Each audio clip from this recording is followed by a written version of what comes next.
This is my presentation about the documentary I watched. This documentary was less about whales and more about whaling and the alternatives than I expected, but there were still some scientific method used and facts about whales and why this would affect them. My documentary was called Humpback Whales Endangered. Humpback whales were hunted to the point of extinction, to the brink of extinction in the 1900s, especially when humpbacks were hunted to very low numbers.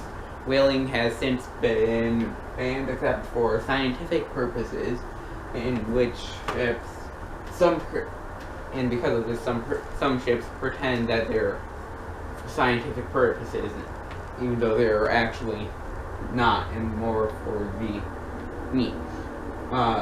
It is also difficult to monitor these ships because they are closer to the Antarctic, where it's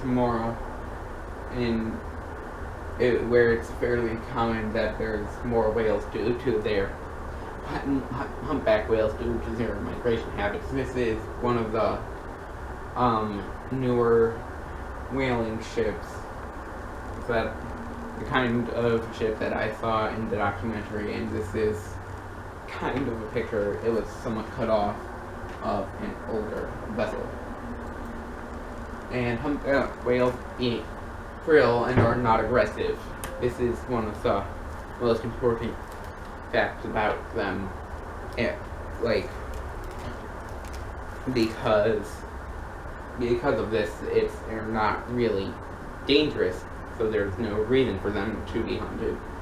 This non-aggressiveness and relative safety to humans has led to a rise of whale watching and photography. It makes them easier to research their behaviors without killing them for it. Whale watching has become a lucrative business, such as this trip.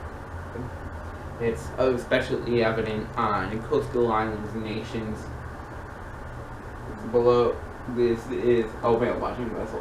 Whale photography is also becoming popular because they're so relatively safe to do so, and they're huge creatures too. As people become ever more fascinated with animals, their desire does too. Because humpback whales are harmless, for the most part, to humans. They would never eat humans because they want to eat. It is relatively safe for humans to get close-up shots of whales. And it's also easier to study them with more of them around. This leaves many researchers who study their movements and feeding cycles without having too few whales to study. Thank you.